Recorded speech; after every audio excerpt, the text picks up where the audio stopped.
this war will end one moment, and now we need to think first of all what and how we should do not to let it happen again. Because all these 77 years, you remember, and you know this much better than me, because we have this tradition just several decades in independent Ukraine, but in UK during beginning of May, everyone was repeating this well-known phrase, never again, remembering the horror of the Second World War. But it happens. And now I think it's extremely important to find fair and detailed answer on the question why it happens. And I'm calling your political and professional community to have internal discussions on this, because it's a very extended topic. It cannot be covered in a couple of minutes, but it is very, very important for all of you to look back and to understand when the mistakes has been done. And I'm emphasizing that it was not just one mistake or two mistakes, it was a sequence of events.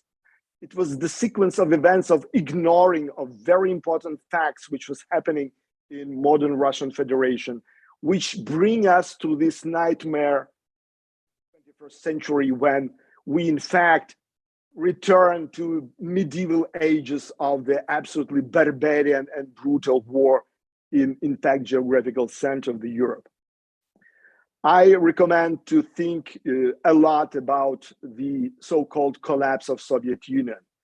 I strongly believe that this topic is not really well understood in the West, because we all was very much linked to these symbols of Soviet Union. So we were following this logic of the word union, but in fact it was Russian Empire, which was built on the KGB system. And this system was not collapsed in 1991.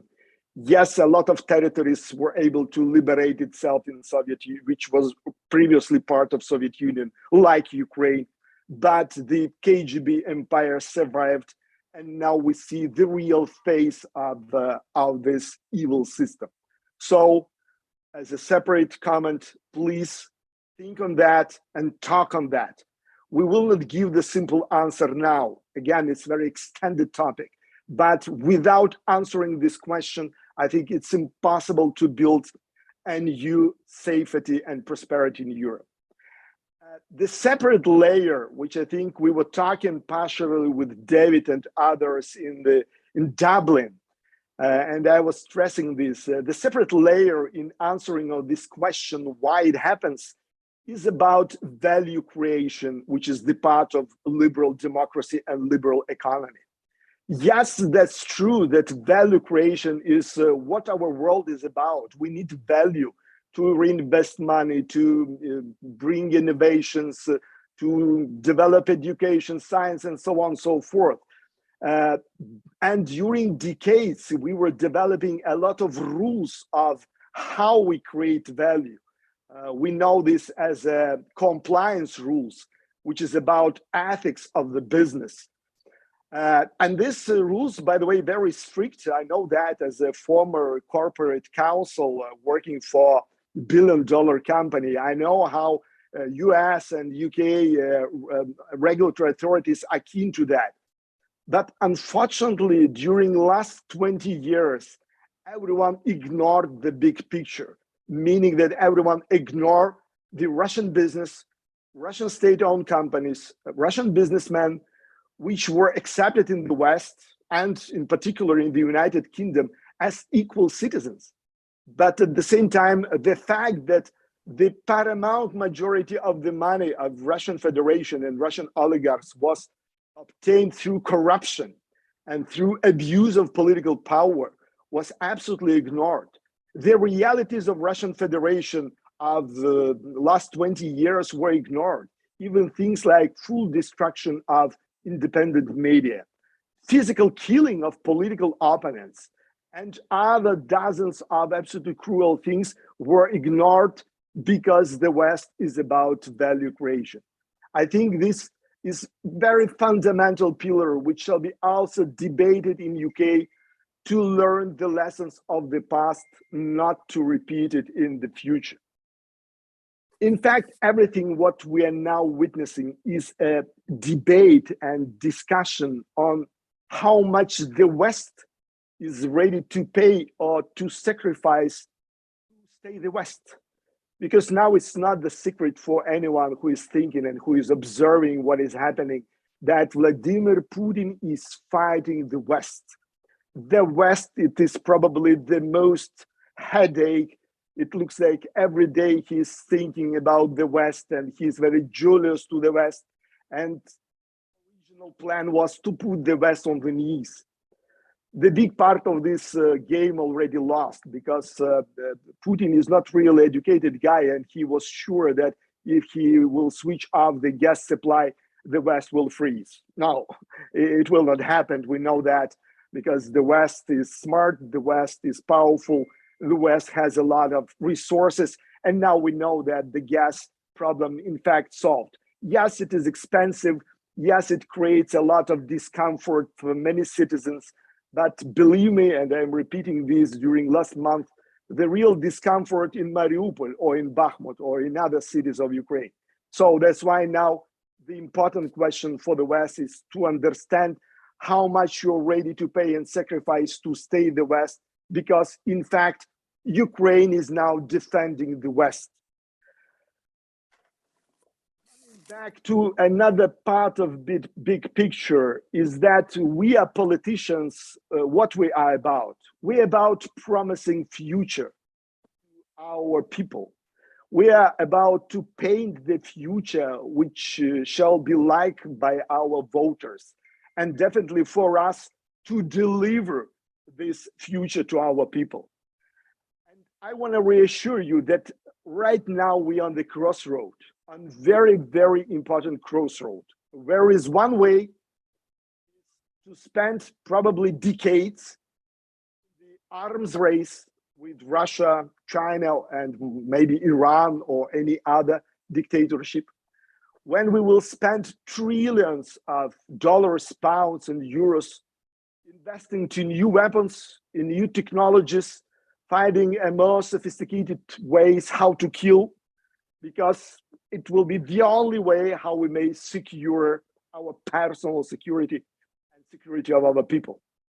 Other option is if we will spend next decades investing billions of euro, dollars, and pounds into new technologies, new energy, fighting deadly diseases, creating new technologies, and doing other beautiful things to bring prosperity and in fact to ensure the quality of life of our people. I can guarantee you that the answer on these existential questions, they are now not in British Parliament, now not in British political parties or in British society or anywhere else in the West. The answers on these questions now in the steppes of the south of Ukraine, somewhere around Kherson, somewhere around Bakhmut in the east of Ukraine, where, by the way, two of my assistants now physically fighting in the front line. The answer is there. And I think it's just depend on the West answer we will select.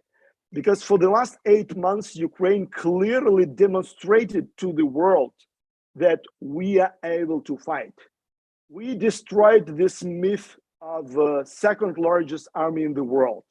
We destroyed the myth about endless Russian military resources. But for sure, we need support, not help, because I honestly don't like the word help because it is very, let's say, humanitarian word.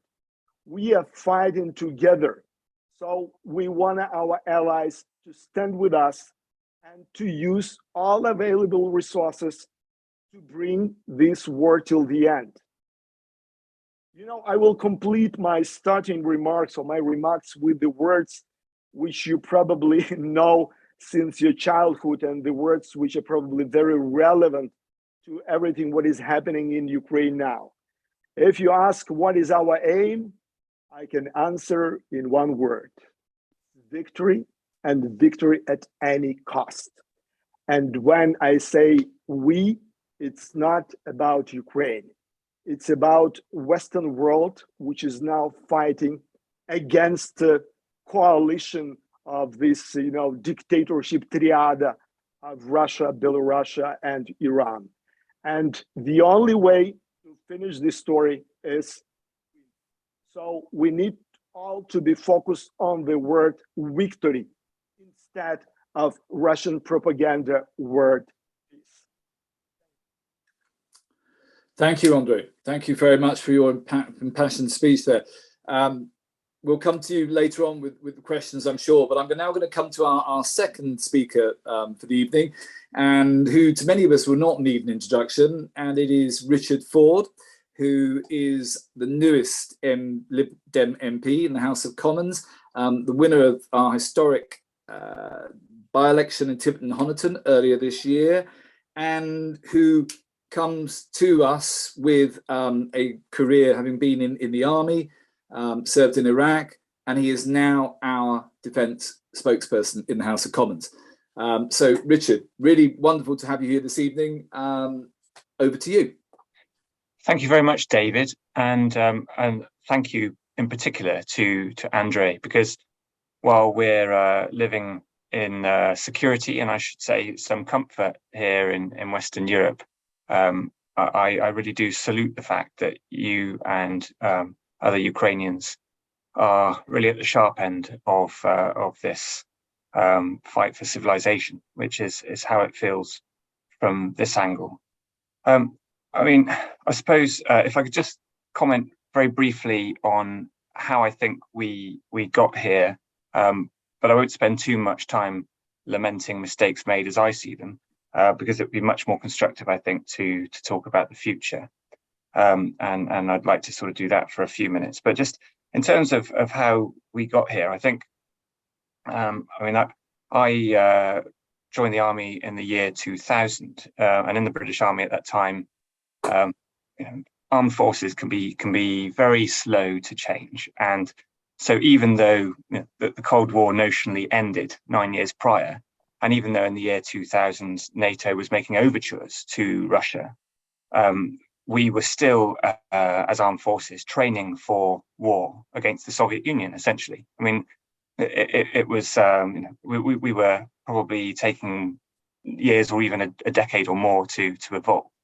And so what I saw in the early part of my service, before the invasion of Iraq, was an army training for a land war in Europe.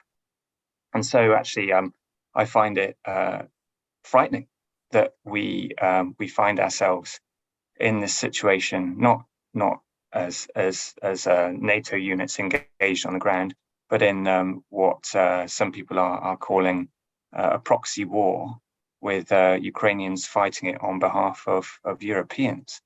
I mean, in terms of some of those mistakes that may have or may not have led us to this point, I mean, it feels to me that the UK's integrated review didn't pay nearly enough heed to the threat that Russia posed, and we were following the US in talking about, say, pivots to Asia and thinking more about the Indo-Pacific region, when really, frankly, we needed to be talking about European Britain rather than global Britain. But we can.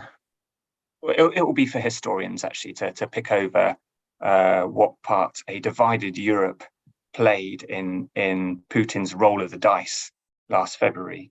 We are where we are. Since I was elected, I've taken a strong interest in this conflict, and as part of the Ukraine All-Party Parliamentary Group, 7 British MPs visited Kyiv in September to attend the Yalta European Strategy meeting.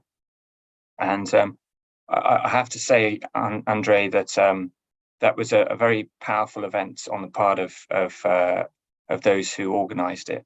They put together a PowerPoint presentation of very hard-hitting imagery from those towns and cities that have been bombarded. And I mean, it's hard to express without showing you the footage, but what I had supposed might be, a small handful of pictures of carnage and horror is in fact actually a presentation that can just go on all day. And I think it's sometimes difficult for us in the West to get a feel for the scale of the fighting and of the horrors that are being brought about in Ukraine. So I really am very humble in sharing this panel with you, Andrii. I will say though that weekend, it was the weekend just after the death of Her Majesty the Queen. We were on the Ukrainian border when the death was announced. There was also a very triumphalist atmosphere in Kyiv that weekend, because that was the weekend, the 9th, 10th, 11th, where we saw the Ukrainian army making fantastic advances in the north. And so I've got to say, it was against a very optimistic backdrop that we met with your Defense Secretary Reznikov. I appreciate a different political party, but nonetheless, I'm sure on matters of security, you, like we, are pretty united. And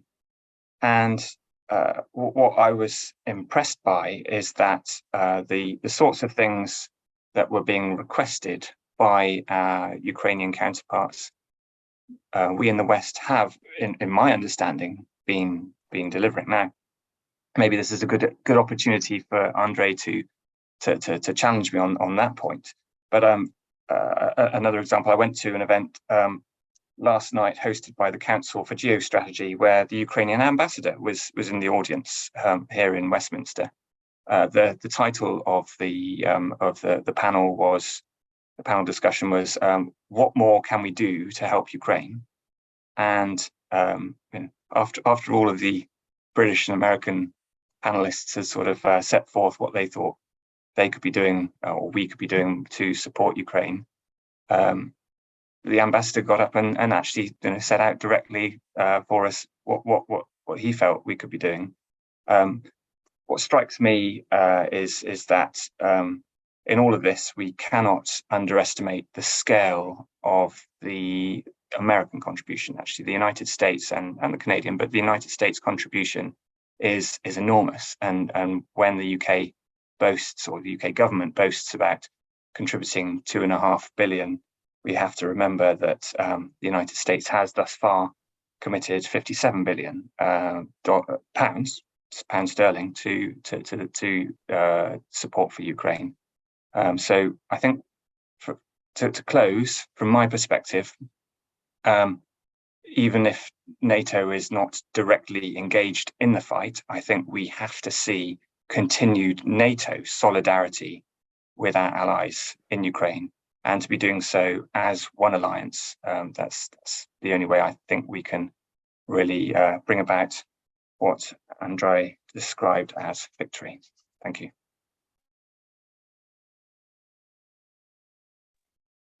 David, we can't hear you. I'm muting myself in case my dog starts barking. So, yes, thank you, Richard. That was really interesting, and I'll give Andrii a chance to sort of come back to some of your points, because it was actually it ties in with something which I wanted to sort of follow myself.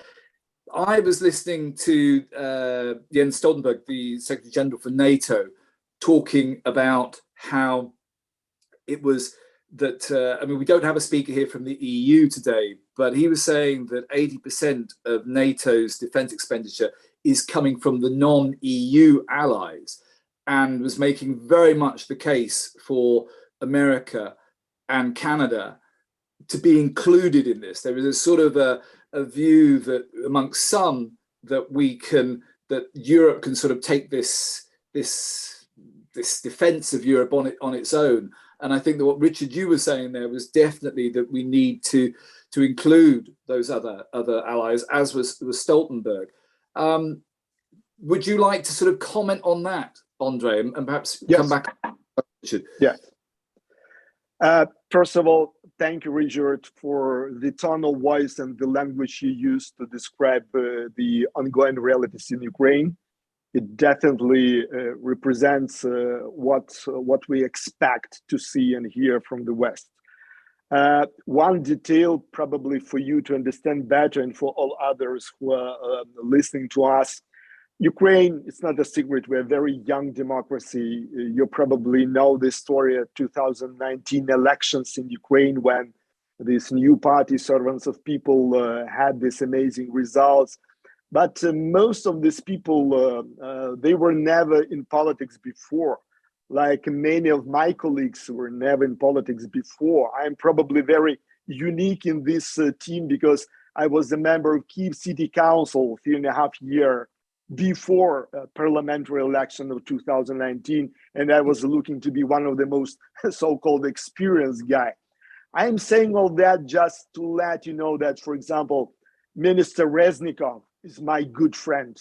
Yes, he's not the member of Party Halas, but I know him for many years, and it is definitely not the topic of any political confrontation or any political debate inside of the country.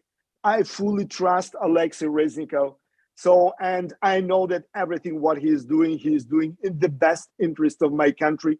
And despite of the fact that I'm not the member of coalition in the parliament, I support everything what Ukrainian Minister of Defense is doing. Mm-hmm. I think it's very important to understand the political landscape in modern Ukraine. Mm-hmm. Other detail about resources and what the West can do, not to drop into details. Again, you see, I like bigger pictures. But look, as of today, we were able to build extremely, let's say, robust anti-Russian coalition. And this coalition was growing and growing since February. And I believe that for the moment, it's pretty much strong and united. But this coalition and all the actions of our allies had one very strong weakness, and we're still witnessing this weakness now. The coalition is reactive one. Since February, before February 24, we were asking for the resources because we were well aware about what may happen. Remember that before February 24, we've got just, as I call it, street fight weapons. Javelin and Love is good stuff, but it's a short-range weapon, in fact, for the street fight. You cannot stop the tank brigade with such kind of weapon.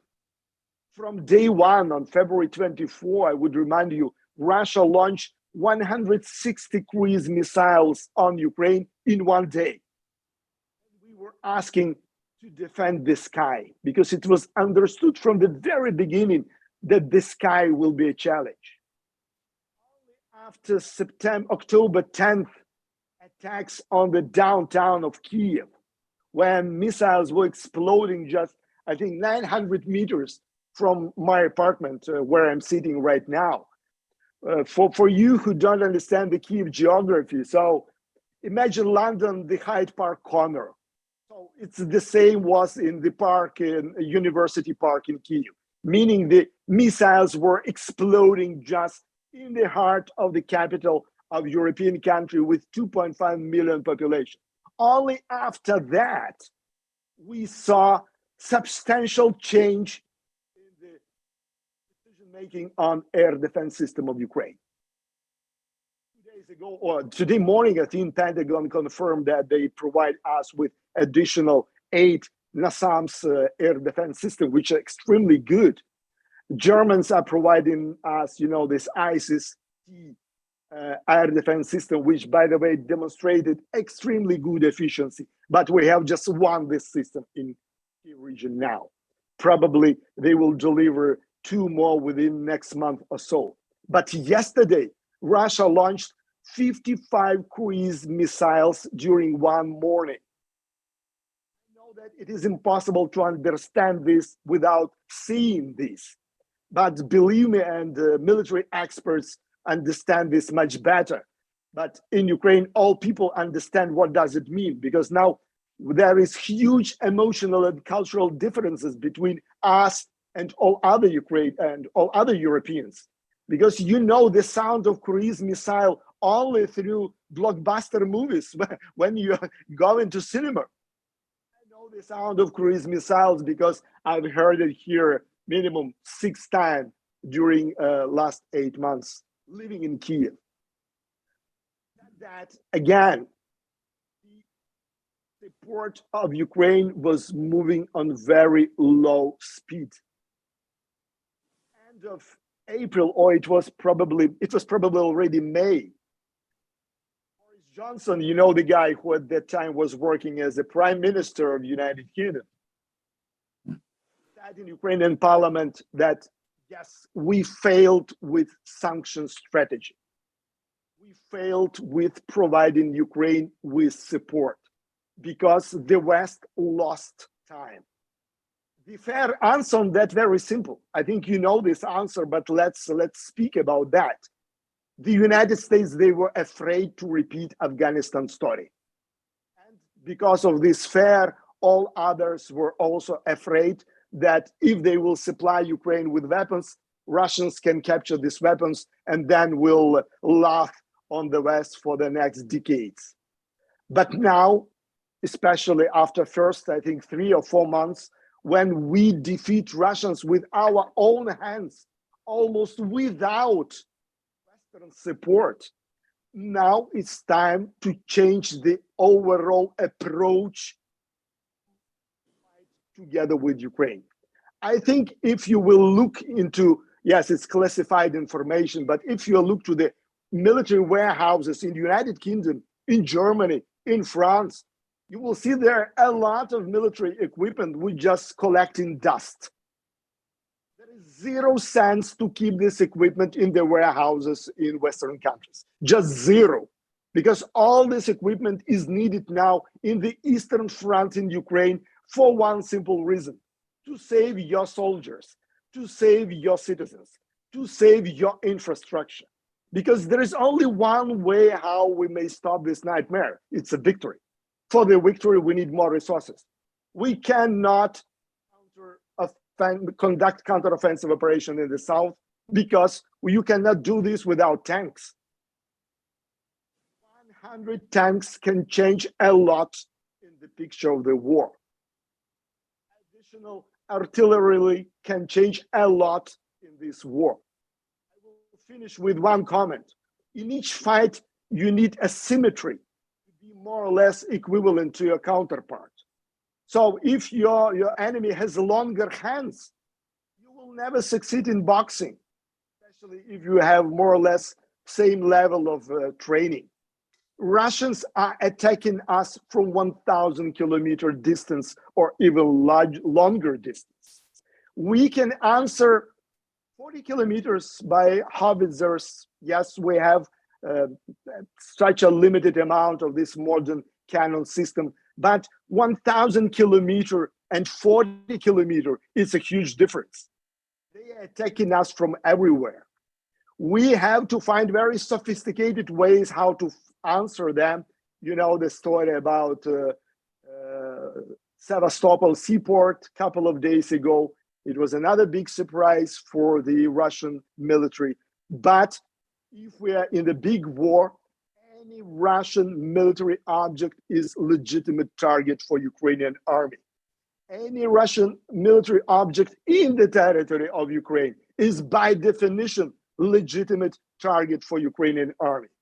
Because of temporary occupied territory of Crimea and part of the eastern Ukraine, it's difficult for us to reach different points even of our geography, meaning that we need to break this asymmetry in military capabilities of Ukrainian army. I will finish with that one simple thing. We need to speed up everything what we did before. I'm not asking to recognize mistakes of first 3 months. We know the answers, why it happened. And I will repeat again, even Boris Johnson, thanks for him, recognize that. So from political point of view, this issue is closed. but we need to focus on the victory. For the victory, we need more equipment again to save the rest of the world. Richard, would you like to sort of comment on that? I mean, the part of the question I suppose I posed as well there was, the commitment. I mean, we're talking about the 80% from non-EU allies, but really the commitment from the US to continue this, supporting the war. Yeah, I mean, perhaps first up on that point about the United States commitment, I think we must be careful not to overplay the threat of the Republicans being successful in the midterm elections and then winding in the support that they give to Ukraine. I mean, speaking to a senior US serving military officer last night, that's not really thought to be a threat for those who follow US politics closely, and it's merely just thought that Kevin McCarthy and those Republicans who are asking questions about the support are wanting to know that US dollars are being spent well. They're not suggesting that they shouldn't be spent at all. On the question of what we give, I mean, this was again the Ultra-European strategy. There were several eminent academics who travelled to Kyiv for this conference, and I think Neil Ferguson, the Harvard historian, put it well. He said that the West is not doing enough to enable Ukraine to win. It's only doing enough so that Ukraine does not lose. I mean that in some ways that's the worst of all worlds, because by prolonging conflict, you're prolonging suffering. And a stalemate, as we know from military history, is to be avoided. But we, at the same time, we have to take into account where our allies are coming from on this. I know that the United States has been loath to do anything that might be interpreted as escalating this conflict, and that includes the supply of Attack-M missiles that would give that longer range that Andrii spoke of. I mean, this in the House of Commons recently, where the question has arisen, what more can we do to support Ukraine? There are voices who are still talking about a no-fly zone, which would, in essence, bring NATO combat aircraft in direct confrontation over the skies of Ukraine with Russian NATO aircraft. I mean, I can understand certainly why this would have been desirable back in February. I certainly can. But I think Putin will now be looking for any excuse that he can find to his people to escalate this conflict, and he's looking for a way now to fully mobilize. I'm sure of that, and a NATO direct involvement in the war would give him that opportunity to say to Russian people, this is about the existential threats to Russia from NATO, and therefore we need to fully mobilize. I think we in NATO and in Europe have to deny him that misinformation campaign and that opportunity to paint this as a direct Russia-NATO conflict. And therefore, I personally, in my interventions in the UK Parliament, have said that I think we need to keep emphasising in all of our messaging that we are enabling and supporting our allies and friends in Ukraine. We are not seeking direct conflict with Russia such that Putin is then venerated back in Russia and regarded as the defender and the protector of Russian people. Which, and of course, if he controls the organs of communication in Russia, he could try to depict that. But so long as NATO is not a direct combatant in the fight, I think it will be that much harder for Russia and for Putin to depict Russia as under threat from NATO. There's a question here from the audience, from somebody in the audience. Richard. Can I comment, please? Yes, okay, Andrii. Yeah. Very shortly, because it is very important. Definitely, it's the subject for another big discussion with Richard, probably. But let me emphasize a few very simple things. First, the Western politicians often are doing very, very big mistake when you're looking at Russia and on everything what's happening in Russia from your Western experience. Richard just saying that Putin needs some excuse to explain to his people, you just copy paste the Western tradition.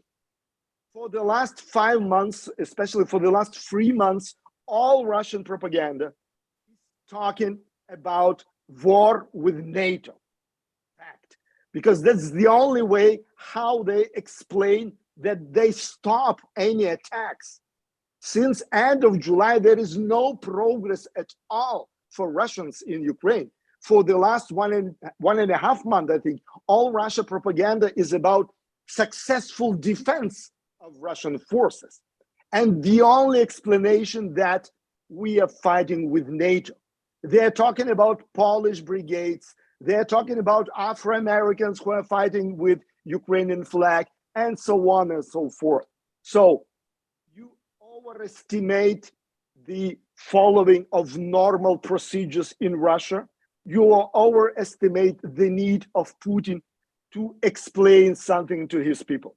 Secondly, more than 1 million Russians flee from Russia during last months. This is probably the golden Russian million. The people with money, with education, with some understanding of external world. Unfortunately, for you, it's difficult to understand the real emotional and educational nightmare of Russian population. The West, during all decades, when you saw Russians, you saw just the front window. You saw educated people, people with money, but it is less than 1% of what Russia is. Said that, Russian population, which currently exists in Russia, they don't need any explanations from Putin. That's point number one. Point number two, you underestimate how Putin afraid of NATO. Please analyze more how he behaved with Erdogan. Because he simply knows that Turkish army can defeat Russian army in 1 week if they want. Because Putin did a huge strategical mistake, I think more than 15 years ago. When he, as a KGB officer, please remember that he never ever finished any military school. He was never ever the commander in army. He just KGB spy. And something like 15 years ago, his strategic choice was to invest millions and probably billions of US dollars strategic nuclear missiles. We clearly see that Russia is losing on regular weapons. Russia is dramatically losing on any types of conventional weapons. Now they fight just with quantity, not with the quality. Any of Western or NATO standard equipment which we have, 5-10 times better than any post-Soviet military equipment which Russia used. That modern Russia has only nuclear power can be comparable with the Western weapons. All the rest much behind of everything what you have. And don't forget that military equipment, it's the end of logical line of military preparation. So equipment is needed to realize certain strategic and tactical things which develop by military academias, military institutions in the West. Meaning that if you have such an advanced military equipment and Russians not, even from tactical point of view, they use the same old Soviet matrix, which in fact 30, 40 or 50 years old. Meaning that you'll understand that they're really afraid of NATO because they realize that they cannot compete with NATO conventional weapons and conventional modern tactics. And the last one, always remember who is Putin. He is low-level KGB spy. We all are hostages of our experience and our education. He graduated from KGB school and university in Leningrad, I think 50 years ago. Since that time, he never ever spent any professional training in any professional institution. And all this, he was using his best skills. One of the best skills of KGB spy is blackmail. That's what they know how to do. The other part of his team, it's the people from criminal community. They're just gangsters. And all these gangsters, they know most of all what? They know how to blackmail. Meaning that all this Kremlin community, which is controlling Russia now, they're all professional blackmailers. So when we discuss something about nuclear threat, we need to remember that we are talking about people who blackmail all their life. And the last comment, again, to understand better the Russian leadership now, they're not shaheeds. They want to live long, successful life. They're all billionaires. There are hundreds of people who are billionaires, and they want to spend these billions not for the fishing in Baikal Lake. No. They want to come back to business as usual. They want to live fishing in Sicily. I don't know. They want to shopping in Milan, and they want their real estate in London. So remember always these details when you try to understand what modern Russian leadership is about. Thank you. Thank you, Andrii. And leading on from that, I'm going to go to, there is a question that came in from the audience, and I think that it ties in with this. You mentioned about the whole with Russia nuclear. I mean, if Putin goes tactical nuclear, how should NATO respond? And that question came from Richard Smith. Richard, would you like to respond to that? Well, I mean, firstly, I think to use the terminology that is perhaps preferred in the strategic community, they talk less about tactical nuclear weapons and more about battlefield nuclear weapons, because frankly, once you use a nuclear weapon of any yield, the effect that it will have is a strategic effect, or even a grand strategic effect, a very profound effect on the course of the war. And I think there will no doubt, I have confidence that there will have been enormous amounts of time committed in NATO to contingency planning for that sort of end. Occasionally, discussions in the British House of Commons touches on this, but I think most members of our parliament know that this isn't something that we will discuss openly, and that actually, this is the sort of thing that is kind of closed circle for those in government and in the higher echelons of defence. I mean, what I think has been said fairly publicly is that NATO has suggested that if a battlefield nuclear weapon were deployed, it would be met with an enormous conventional response from NATO. And I mean, it strikes me that that is what Putin would find really quite desirable in some respects, because that then any illusion that remains of this being a special military operation involving Russia in Ukraine is then no longer realistic, and because it then becomes an all-out Russia-NATO conflict.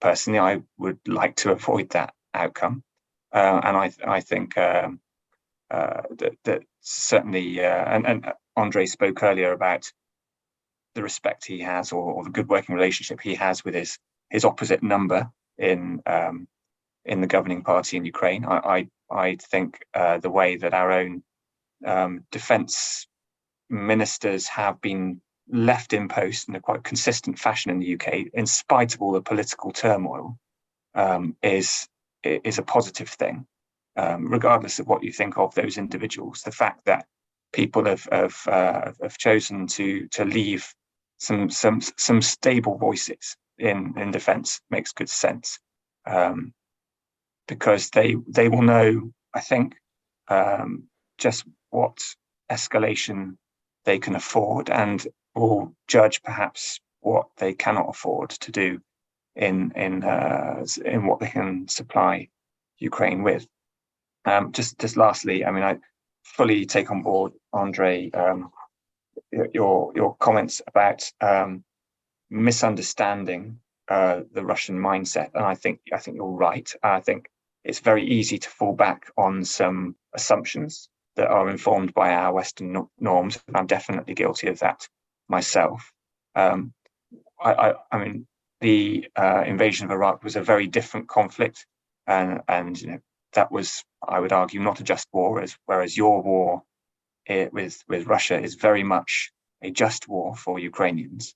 But what I think is similar is that we in the West sometimes don't spend the time or fully understand the culture of the adversary that we're up against, and often those sort of cultural misunderstandings can definitely land us in a bit of hot water. Thank you, Richard. Andrii, would you like to comment on that? I mean, you were talking about how Russia is almost painting it now, the war is with NATO. What would you expect NATO to respond? Do you think that he will use those battlefield nuclear weapons? David, the correct answer on this question shall lay in the ground of understanding and remembering the whole logic of blackmail. Look back for the last 8 months of war. In parallel with the combat actions, Russians were blackmailing everyone almost from day one. You remember when in March they captured Chernobyl nuclear power station. What they start doing? They start saying, oh, Ukrainians are shooting us. Oh, we may lose electricity on the warehouses of nuclear materials, or it can be a nuclear disaster. Then they blackmail everyone with the starvation and the grain. You remember, this issue was settled by Turkish and by United Nations by a so-called grain deal, which is again is questioned by Putin to blackmail the rest of the world.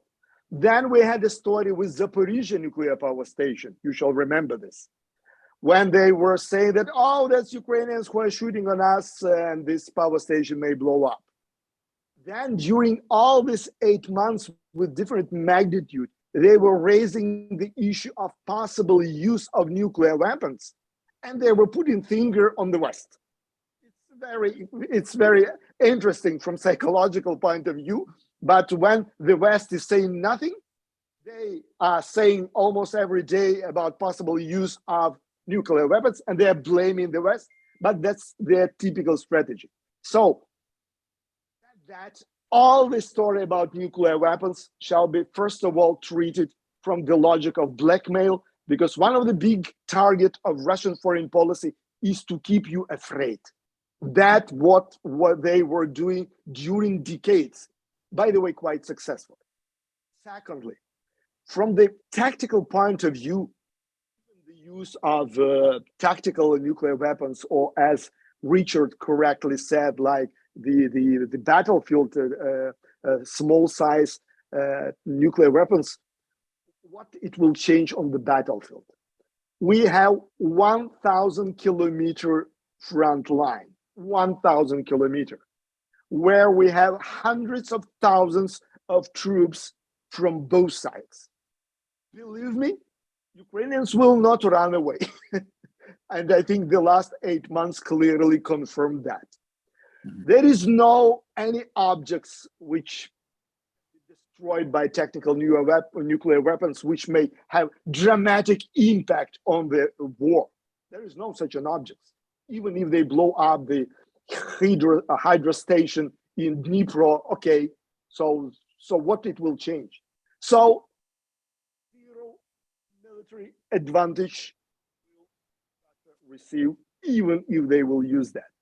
Mm-hmm. The third, again, always remember that they want to come back to business as usual, at least in some form. They are quite smart people, and they understand that using of nuclear weapons against just not nuclear country, but against the country which voluntarily give away the second largest arsenal in history is not acceptable for everyone in this world. Not only talking about the West, United Kingdom of United States, it's not acceptable for India. It's not acceptable for China. It's not acceptable for anyone among big players. Mm-hmm. Believe me, they understand this very, very well, and they understand that they will not survive alone in this world. That's why, again, I will finish with what I was starting. I think the chance of any use of nuclear weapons in Ukraine is extremely low, dramatically low, due to all these arguments which I explained. But definitely it's not zero. Definitely, we cannot exclude anything. But the chance is very low. Talking about response, yes, I'm sure that the West is not so crazy. The West smart enough to understand that nuclear response is just stupid and it is not needed at all. I think you heard and you remember well that Secretary of Defense of the United States, Austin, and State Secretary Blinken, they repeated several times, if I'm not mistaken, they used the language catastrophic consequences, meaning that United States and NATO allies, they jointly have more than enough conventional weapons, which, as I described before, is much, much better than all post-Soviet scrap which Russia used.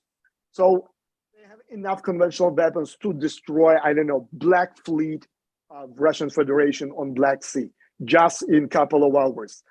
Enough resources to destroy, in fact, all Russian troops in temporary occupied territory of Ukraine, just within a couple of days. I think this type of response is expected, but I don't think that it will bring us to peaceful and bright future, because maybe it could be a dream of Vladimir Putin, because his biggest problem now that he cannot find an excuse how he can step out of Ukraine, how he can withdraw his troops. But if his troops will be destroyed by NATO, that's very good reason for him to maintain the regime, because fundamental target of Putin and all his friends to maintain regime at any cost. That's what we shall remember too. You mentioned, at the very beginning, Andrii, you talked about lessons that we could learn or we should have learned before, going way back. And one of the questions is George Cunningham sort of is questioning that. I mean, we're looking at the moment with Germany. Germany made, countries made mistakes not responding to the invasion and annexation of Crimea in 2014, but way long before that, the Nord Stream 2, Germany, the business Germany was doing with Russia. And now I suppose the question is, the wider question with regards to China, how are there lessons that we can learn from how the war has broken out with Russia? We're dealing with China, and we look at the moment with Germany sort of stepping out and going over. Scholz is going over to visit Xi Jinping. I'm not sure he's there at the moment, but I know that he's planning a visit in the next few days. Are there lessons? What lessons do you think we can learn from this? I'll go to you first, Richard. Well, I think we've got to be a bit wary about just thinking of these in too much as parallel situations. I mean, a lot of people are drawing lessons for the sort of China-Taiwan relationship, but I think China is much more deliberate in how it operates. I don't think you would see the Chinese Communist Party acting in such a cavalier fashion as we have seen Russia behaving in over recent months. And And actually, I think we've got to be. I think we're very quick in the West to talk about things like an axis of evil, and to sort of almost draw our opponents and our adversaries together. I mean, I think we need to be engaging with China very differently to the way that we engage with Russia. And of course, we have very big differences of opinion with China, but they are differences, if I could say that. David, I've also just pulled up the question and answer panel, and I see that we've got quite a few questions from the audience. So can I suggest that we might also answer a few of those? Thanks. Yes, yeah, we will. But I think that was is something which is very important for all of us on the China issue. I will come to, actually, I'll ask George's question. George Cunningham, do you want to ask your question yourself, George? Yes, thank you. Yes, I have just been in Poland, which is the third largest contributor of military hardware to Ukraine, including 200 T-72 tanks sent across the border. It seems Germany is not providing replacement Leopard tanks to Poland, equivalent to those sent over, has been agreed. What's the panel's view about Germany's role and its commitment in support of Ukraine and Central and Eastern European frontline states? How can this country be pushed to do more? Thank you. Richard, would you like to? Sure, I'll start off on that one, and Andrii is very welcome to come in at any point. But I mean, I had a conversation the other day with Vera Hophouse, for Andrii's benefit, one of our Liberal Democrat MPs who grew up in Germany and knows Germany very well. And it was really interesting to get Vera's perspective, because she reads the German press. And she says, in spite of Germany being given a hard time by EU friends and neighbours in terms of its support to Ukraine, she says Germany has come a very long way from just a year ago having a defence budget that was smaller than the sort of NATO requirement for 2% of GDP, through to a place now where it's sort of shaking off its pacifist decades and committing weapons to the fight. I think we have to really, when thinking about Germany, remember, how much NATO required it to be kept down, actually, and how for a very long time we've required for Germany not to rearm. Andrii, I don't know if you've got any thoughts. Yeah, sure. First of all, we welcome any support, and we are not in the position, to criticize any of our allies. But talking about Germany, you correctly mentioned about these decades of pacifism, but I think it's another very big subject to understand better German-Russian relations, because it's coming to the 19th, 18th century, and these relations is dramatically different comparing to, for example, British relations with Russia. Don't forget that, for example, one of the famous Russian queen, Catherine II, she was German. So Germans, they were playing huge role in Russian crown during 18th, 19th century. So all that is creating this very big mixture of emotions, which led to this story of divided Germany after the Second World War, after this German Democratic Republic, which was very, very much dependent on the Soviet Union. And you see even now that despite of almost 32 years of unity of Germany, it's still a lot of difference between East and Western Germany because of this heritage of communism in Germany. So that's why this story is pretty much complex. But what we see now that I think in Ukraine and in all our European dialogue, we were able to win the fight for the hearts of regular Germans. There are a lot of Ukrainian refugees currently in Germany. So many Germans, regular Germans, they learn more about Ukraine from these hundreds of thousands of Ukrainians there. And I think now your German politicians, they have to act accordingly with the demands of their voters. And honestly speaking, for the last, let's say, couple of months, we have quite a good progress. So now they're not promising us a helmets like it was in April, for example. So they're delivering us quite sophisticated equipment, like, as I mentioned, IRIS-T air defense system, which demonstrate in Kiev region amazing efficiency, amazing. 2 days ago, IRIS-T show 100% efficiency, meaning that each missile launched by this system hit Russian missile, which is absolutely unbelievable. Plus, they provide us with some other air defense system like Gepards and things like that. The last comment about Germany, and which is also about other European countries, this pacifism of European military. Because during decades, despite your comments, Richard, that you were trained like the way that you're supposed to fight with the Soviet Union, despite the Soviet Union disappear. But the last, let's say, 15 years, European military was converted to the type of peaceful, like small units which can be used somewhere, I don't know, in Africa or in the Middle East or in any crisis zone to help to ensure peace, but not to fight on the real front line. Meaning that the resources of many European countries, I mean military resources, is dramatically low.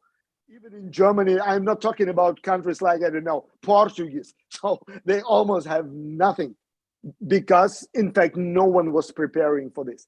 So I will finish with the confirmation that, yes, there are still issues with German policymakers. Yes, they have Leopards, the battle tanks, which dramatically needed for Ukrainian armed forces now. But at the same time, I'm very thankful for Councillor Scholz that all the help which we received till now was and is very important, because they're helping to protect the sky. As you correctly said, it's challenging to have a closed sky zone in Ukraine. But as more air defense system we have, as less damage and as less deaths in Ukraine now. So that's why thanks for Germany for everything, for what they did till today. Definitely we expect more. Thank you, Andrii. I've got a question here from Eleanor Rylance. Eleanor, would you like to ask your question yourself? Yeah, thank you, David. Hello, Andrea. Hello, Richard. Hello, David.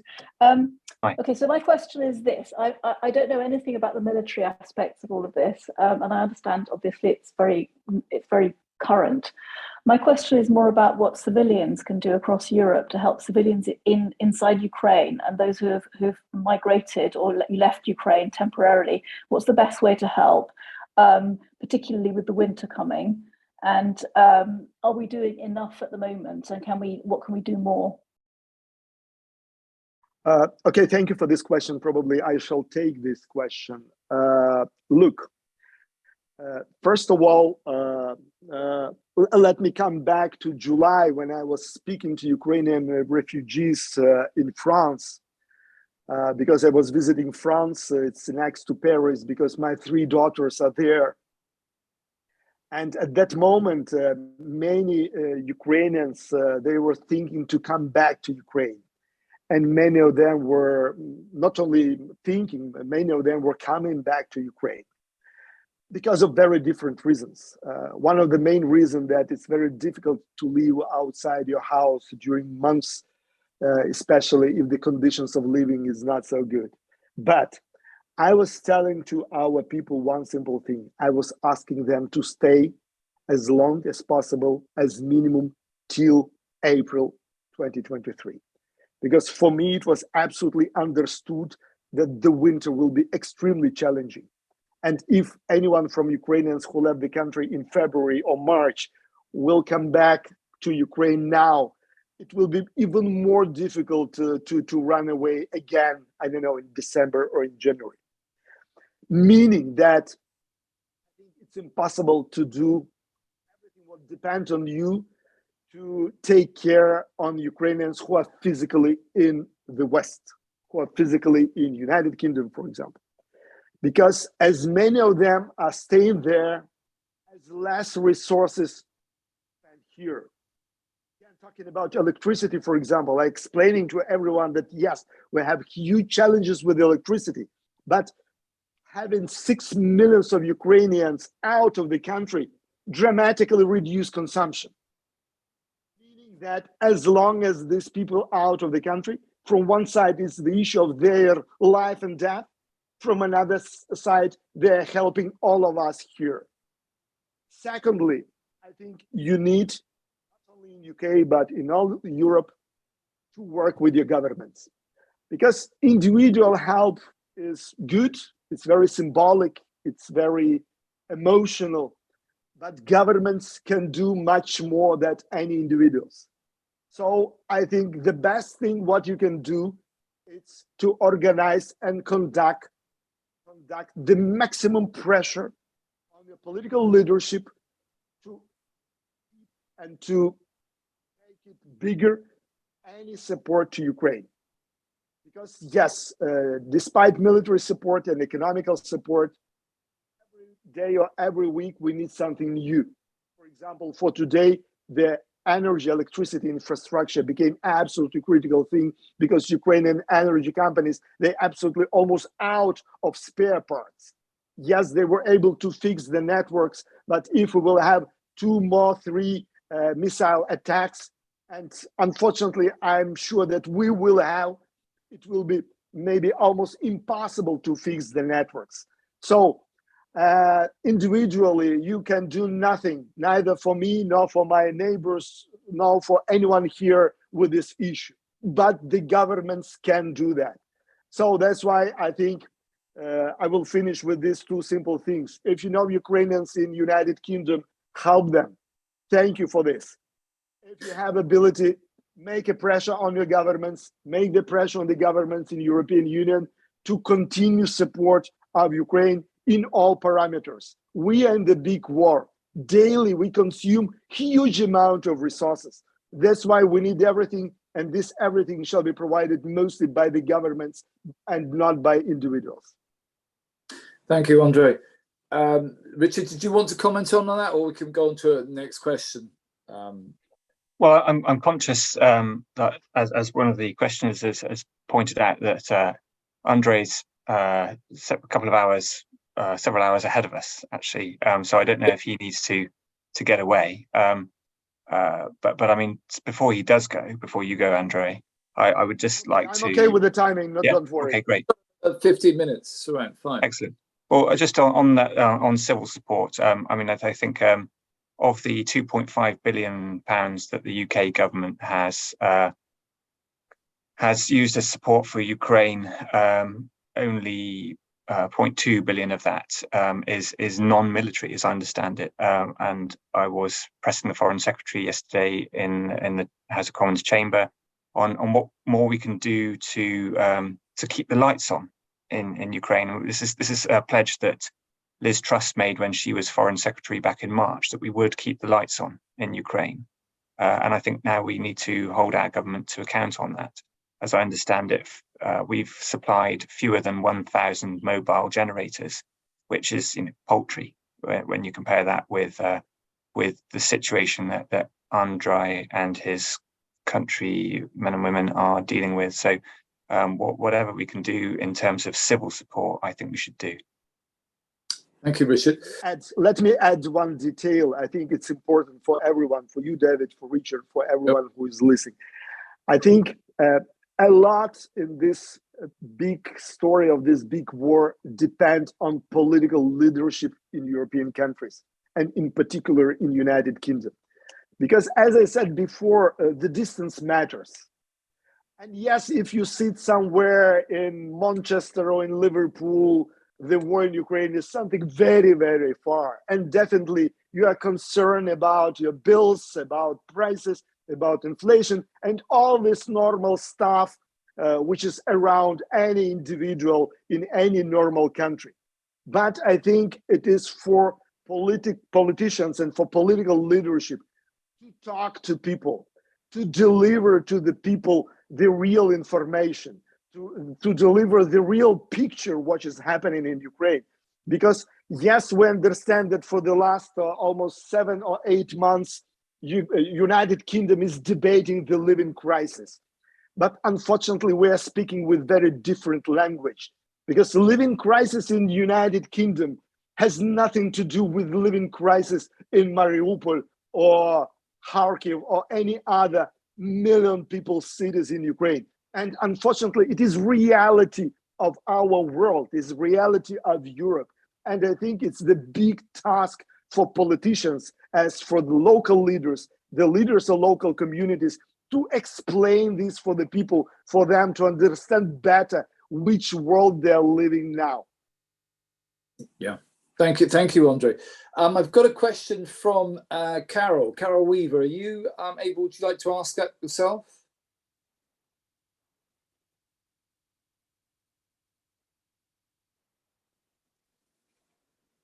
You're muted, Carol. Hi, yes. I was just wondering earlier on, at what point might you stop? Is it not until the whole of the Donbass is retrieved, not until the whole of Crimea is liberated, or might there be a frozen conflict situation at the point at which you might get to where it was in January before the February invasion took place? Thank you, Carol. I think I will repeat the official position of the Ukrainian political leadership, which is, I think, very correct, finally very correct and very clear. Again, you need to understand better what Russian Federation is, and you need to understand better why they start this existential war with all this risk for them. And you shall understand that they will not stop as long as they have any control over Ukraine. And again, all this story not about Ukraine, all this story about the safety and security order in the world, and in particular in Europe, order which was fully destroyed by Russian Federation. I start my remarks from that all the system is collapsed in full. The only way to restore the order, the only way to ensure safety and security and prosperity for upcoming generation, eliminate all chances for escalation and all chances for further conflicts. Ukraine has its international recognized border since 1991. Ukraine is a founder of the United Nations. Ukraine is the country of 40 million people. So the war can be finished when as minimum 3 targets are achieved. We need to ensure territorial integrity of Ukraine within our borders. That's issue number one. Issue number two, we need to rebuild this country. Again, thousands of small cities and villages, dozens of quite big cities cease to exist. The estimated amount of resources needed to rebuild country is hundreds of billions US dollars. I don't want UK taxpayers to pay for that. I don't want American taxpayers to pay for that, neither Europeans. I want Russian Federation to pay for that, and they have these resources. Even if you take all resources which currently outside Russian border, which currently frozen, it is more or less enough to rebuild Ukraine. So it was second obligatory requirement. And the third one, please remember what I'm started our discussion from. We shall ensure that things like that will never ever happen again. one of the biggest mistakes of 1991, that the crimes of communist regime was never recognized and never punished on international level. And it was and is one of the reasons why this evil grown up again in Russian Federation. So the third obligatory precondition of peace in Europe is punishment of war criminals from Russian Federation. And I'm talking not only about Vladimir Putin and his close circle. Anyone who killed being an officer in Russian army, anyone who raped in Ukraine shall be punished. If we respect the international law, if we respect the law as it is, yes, it's difficult. It will require a lot of resources. It will require a lot of time, but we will not be able to establish a criminal tribunal in Hague or I don't know where. It's debatable how to implement this. But if the evil will not be punished, it will come back. So that's the long answer and simple question. If we will follow this, if we achieve these three conditions, then I think we may say that the war is over, and we all together, me and you, may promise to our kids the peaceful future in the European continent for upcoming decades. Richard, thank you, Andrei. Thank you. Would you like to comment on that? Just briefly, and I mean, really, I think Andrei is the authority on this. So, in some ways, far be it from somebody in Western Europe to talk about what Ukraine should be seeking as an outcome. Except that, I mean, if we think back to the days following the 24th of February military action by Russia, as I understand it, Zelensky and his government were prepared to negotiate to a position of restoring the status quo prior to the 24th of February, i.e., the frozen conflict situation that we had, where Russia essentially retained parts of the internationally recognized borders of Ukraine. It essentially was prepared to go back to a situation where we had frozen conflict and Russia controlling some of Ukraine's territory. I think that what Russia served to do in time since then has been, understandably, to radicalize Ukrainian views. I mean, Ukrainians are seeing their people butchered in an inexcusable fashion, and of course that's going to change people's perception of what they want as the final outcome.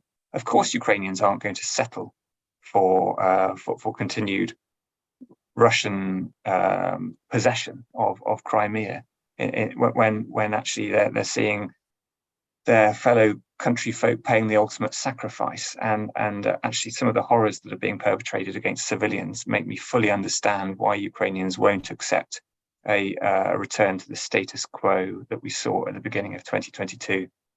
So I mean, again, I think the moment that NATO countries or even EU countries start telling Ukraine what it should do or what war aims it should pursue will be the point at which we're not giving Ukraine the freedom and sovereignty to pursue this war in the way that it sees fit. So I don't think we should be prescribing solutions or outcomes to Ukraine, but I can fully understand why their ambitions are now perhaps greater than they were at the end of February. But Andrei, I'd be very interested to hear what you think about those comments. Yeah, sure, Richard. Look, in fact, none among Ukrainian top leadership was ready to believe that the Russian will start full-scale invasion.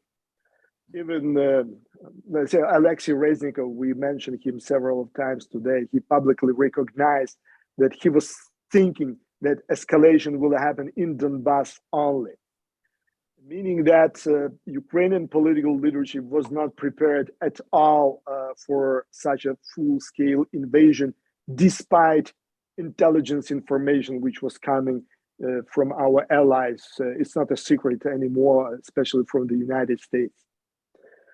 But a lot of things had been happened since February, a lot. We understand, and most of our allies understand one simple thing, that Russia is much, much weaker than one may think.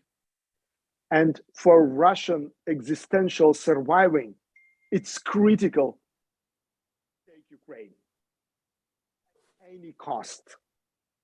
What they really need now, we observed this since, I think, end of June or even mid of June, they need a ceasefire because they see that they're losing. They lost for the moment 70,000 people. Can you imagine? They lost 70,000 soldiers and officers. They lost thousands and thousands of tanks, armored vehicles. So the total losses of Russia, equivalent probably of combined armed forces of European Union countries together. And they understand that the only thing which they have now is a quantity. But they will be happy to have a break. They need a break. So that's why any format of freezing of the conflict, any format of so-called compromise, is just to postpone another chapter of this war.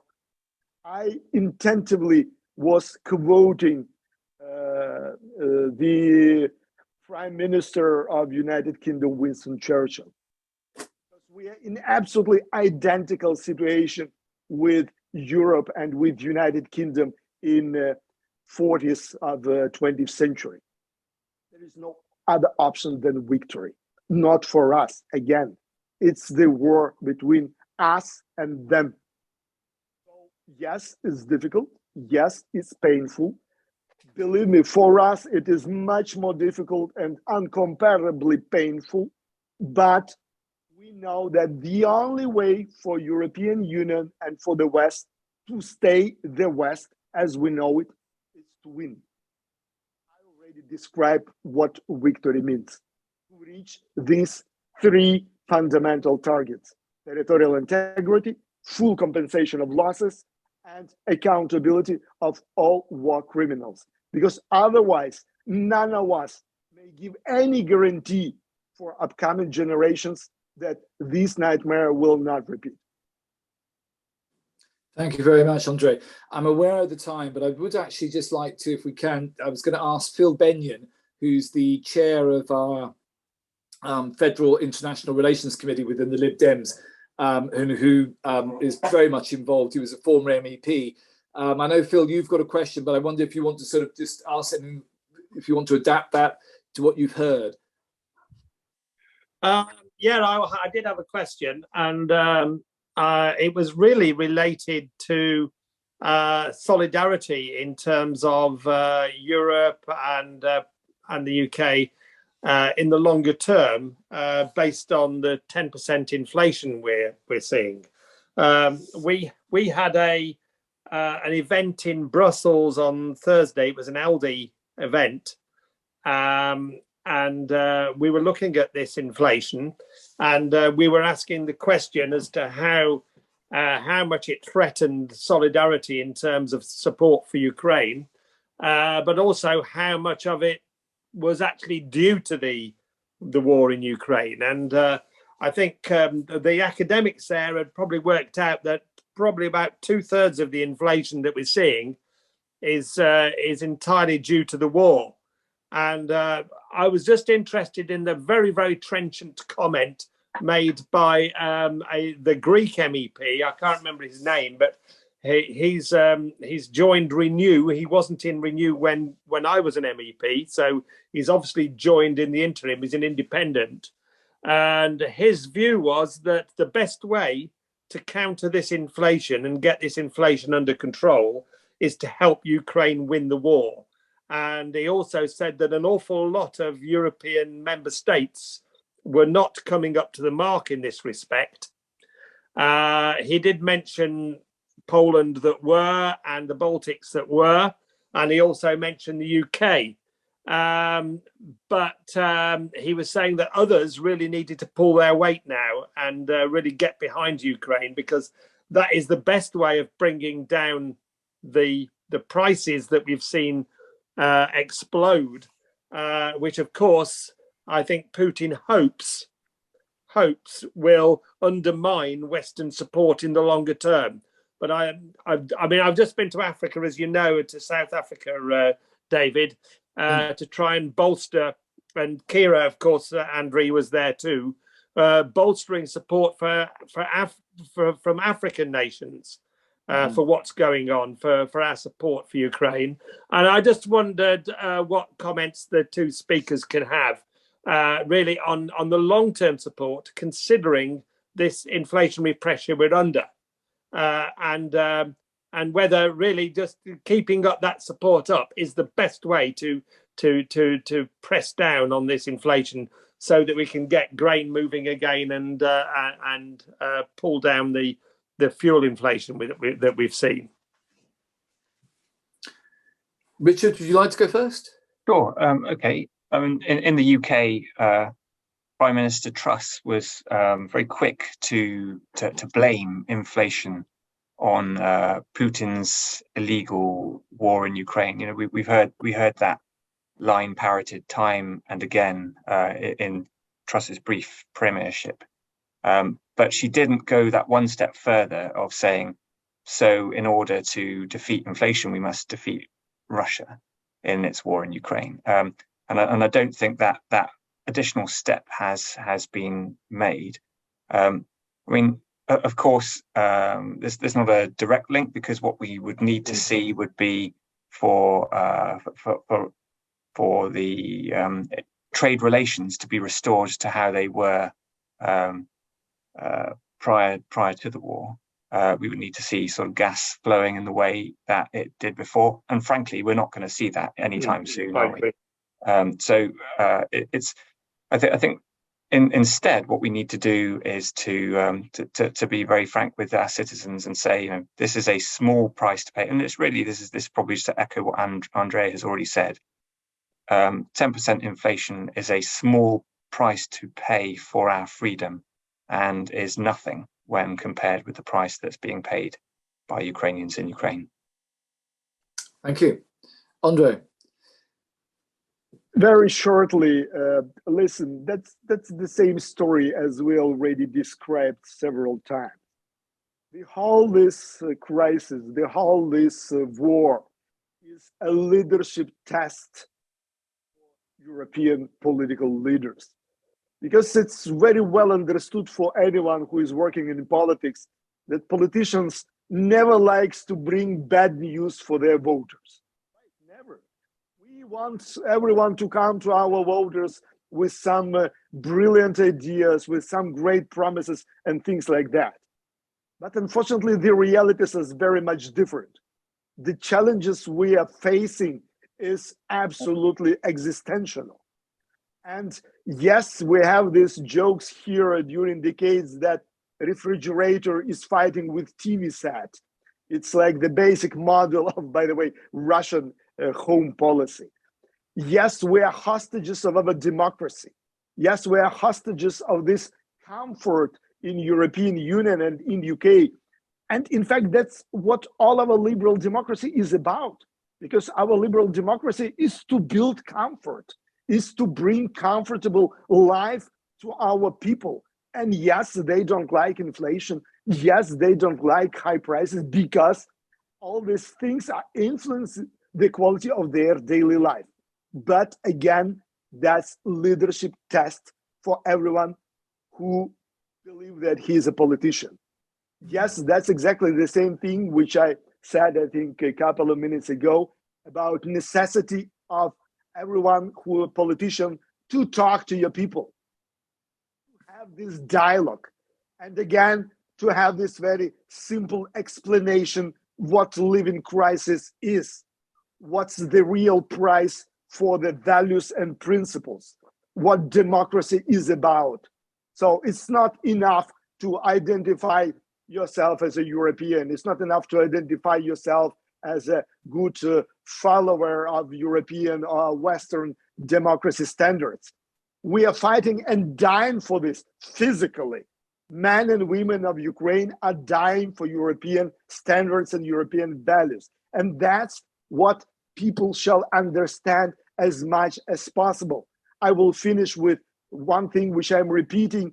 Yes, distance matters. But the main target for politicians to explain to the people that modern world is very, very small. Everything is very much interdependent and interconnected. And the role of politicians is huge in solving all this existential problem. Thank you very much. Thank you very much, Andrii. And I think that we pointed out earlier, I think Kiev is 2 hours ahead of us. And I think that we will going to call an end to our proceedings tonight. But I just want to say thank you so much to both of you. It's been fantastic for us to be able to hear directly from you, Andrii, on how your passion and directly from Kiev this evening, and also from Richard, who's given us a very sort of enlightening sort of view on many of these issues. And thank you to those who have attended for the questions. I'm sorry if we didn't get round to all of you, but hopefully that we've managed to cover most of the questions, the majority that were put forward. So I want to say thank you very much for this evening. It was brought, this was by the European group, which I'm chair, and Liberal International. And if anyone wishes to join in either of those two groups, you can find the sort of information out from our websites. But thank you very much. And thank you very much, David. Thank you, it was a big pleasure to be here. Thank you for this opportunity to speak to you. And remember, our aim is victory. One word. And hopefully we'll again soon in person, Andrii. I hope so one day. So Richard, I spoke over you, sorry. I was echoing Andrei's remarks, that's all. Thank you. Thank you. Good night, everyone. Good night. Thank you both. Thank you all three. Bye.